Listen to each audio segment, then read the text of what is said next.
Hello साथियों, आप सभी को मेरा प्यार भरा नमस्कार। कैसे हैं आप? उम्मीद करते हैं अच्छे होंगे। आप लोग का पढ़ाई लिखाई खूब बढ़िया चल रहा होगा। और आप भी बिहार बोर्ड मैट्रिक परीक्षा 2026 में एग्जाम दीजिएगा। अगर आपका भी एग्जाम है 18 फरवरी का गणित का, तो यह क्लास आपके लिए महत्वपूर्ण होने वाला है, क्योंकि आज हम लोग पढ़ने वाले गणित का मोस्ट इंपॉर्टेंट क्वेश्चन, जो आपको 18 फरवरी को 100% क्लास में देखने को मिलेगा। ठीक है, तो आप लोग क्लास को लास्ट तक जो देखिए। क्लास में है तो क्लास को लाइक कर लीजिए, अपने दोस्तों को भी शेयर कर दीजिए, चैनल को जो सब्सक्राइब कर लीजिए, ताकि आपको दोस्त भी क्लास को देख लेगा। ठीक है, और आपको देखिए सिर्फ आंसर देखना है, और यही क्वेश्चन आपको एग्जाम में जाके फंसेगा। आपको सिर्फ आंसर देखते रहना है। देखिए पहला प्रश्न है आपके यहाँ पे 24, 15, 22, 13, 9, 10 तथा 30 का परिसर है। तो परिसर क्या होता है? बड़ी संख्या माइनस छोटी संख्या।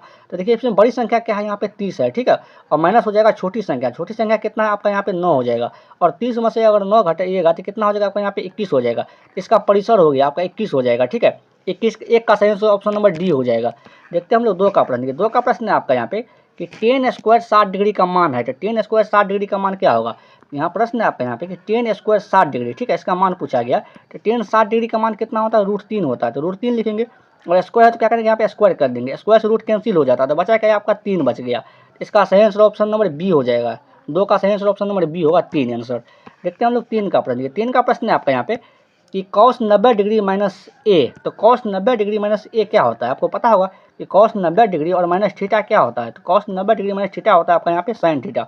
किसके बराबर होता है? sin theta. तो इस थीटा की जगह पे ए है तो ए लिखेंगे। ठीक है, तो 3 का सही आंसर ऑप्शन नंबर बी हो जाएगा। देखते हैं हम लोग 4 का प्रश्न। ये 4 का प्रश्न है आपका यहाँ पे कि द्विघात बहुपद एक्स स्क्वायर होगा। यहाँ पे एक्स स्क्वायर माइनस 2 के शून्यक है, तो इसका शून्यक पूछा गया। ठीक है, इसका क्या पूछा गया आपका? यहाँ पे शून्यक पूछा गया। तो इसका शून्यक प्रश्न है आपका यहाँ पे कि एक्स स्क्वायर माइनस 2, जब भी शून्यक पूछेगा तो बराबर 0 करेंगे।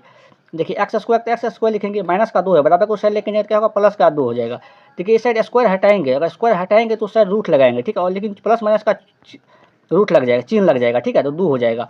तो इसका मतलब क्या हुआ? प्लस माइनस का, कि एक बार तो हो जाएगा आपका यहाँ पे प्लस का √2।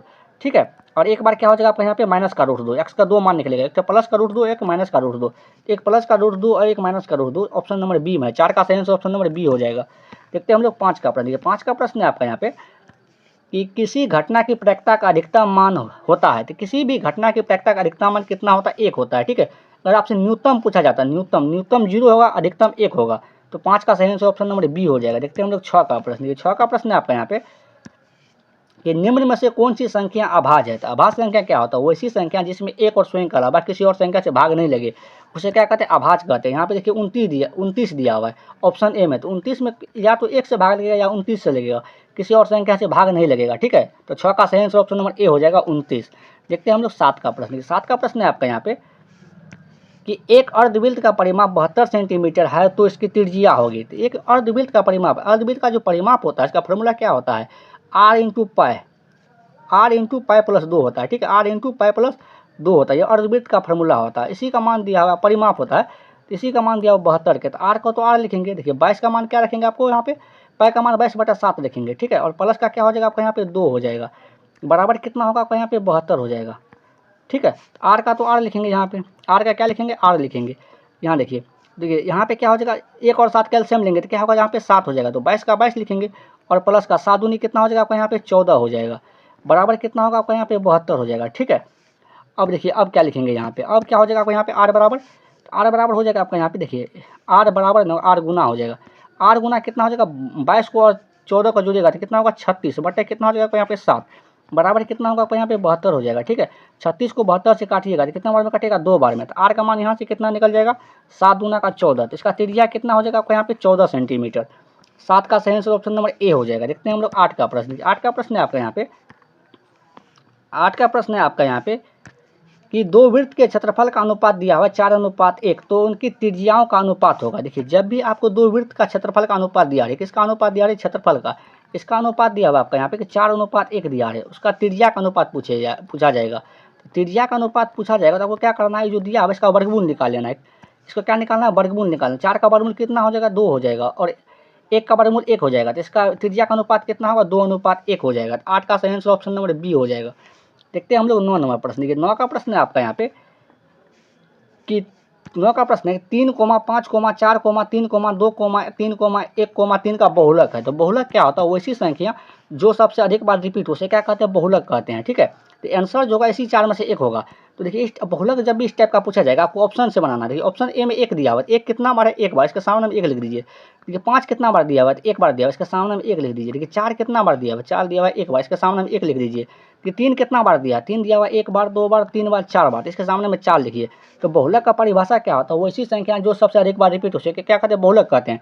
ये 3-4 बार रिपीट हुआ था, 3 इसका बहुलक हो गया। ठीक है, क्योंकि सबसे अधिक बार 3 रिपीट हुआ है। 3 का सही आंसर ऑप्शन नंबर डी हो जाएगा। देखते हैं हम लोग 10 का प्रश्न। 10 का प्रश्न है आपका यहाँ पे कि मूल बिंदु 2,3 की बिंदु 2,3 की दूरी मूल बिंदु से। देखिए मूल बिंदु से किसी भी बिंदु का दूरी होता है, उसका फार्मूला होता है √100x² + y², यह फार्मूला होता है। ठीक है, देखिए x का मान यहाँ पे 2 है तो 2 का स्क्वायर हो जाएगा, और y का मान कितना है 3, तो 3 का स्क्वायर हो जाएगा। आपको ध्यान रखना है 2 का स्क्वायर कितना हो जाएगा आपको यहाँ पे 4, 3 का स्क्वायर कितना हो जाएगा 9 हो जाएगा, और 9 और 4 को जोड़िएगा रूट में तो कितना हो जाएगा आपका यहाँ पे 13 हो जाएगा। 13 का तो वर्गमूल नहीं निकलेगा। तो मूल देखिए बिंदु 2,3 की दूरी मूल बिंदु से क्या होगा?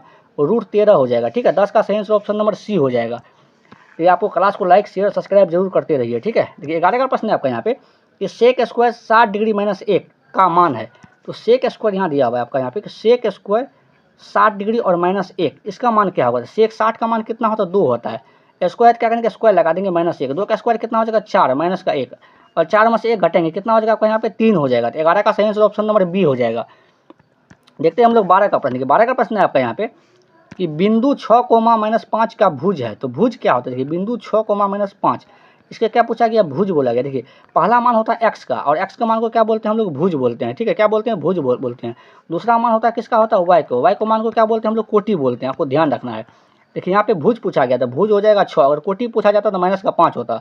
तो 12 का सही आंसर ऑप्शन नंबर ए हो जाएगा। देखते हैं हम लोग 13 नंबर प्रश्न। 13 का प्रश्न है आपका यहाँ पे कि 505 के कितने अभाज्य गुणनखंड है। तो 5 से 5 के कितने अभाज्य गुणनखंड होगा ये पूछा गया है। तो 505 को क्या करेंगे हम लोग? अभाज्य गुणनखंड विधि से एलसीएम निकालेंगे। देखिए अगर 5 से लगाइएगा तो कितना हो जाएगा आपका? 1001 हो जाएगा। फिर अगर 11 से लगाइएगा तो 11 से लगाइएगा तो 11 नंबर 99, 11 का 11 हो जाएगा। ठीक है, तो 7 से लगाइएगा तो 13 7 कितना हो जाएगा? 91 हो जाएगा।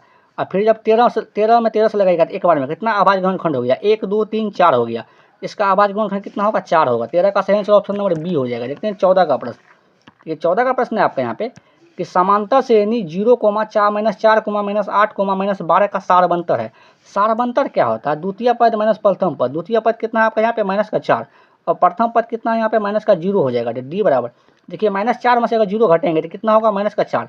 इसका सारबंतर कितना हो जाएगा यहाँ पे? -4 हो जाएगा। 15 का सही आंसर ऑप्शन नंबर सी हो, 14 का सही आंसर ऑप्शन नंबर सी हो जाएगा। देखते हैं 15 का प्रश्न। 15 का प्रश्न है आपका यहाँ पे कि 7, 3, 5, 8, 6, 10, 9, 12 का माध्यक है।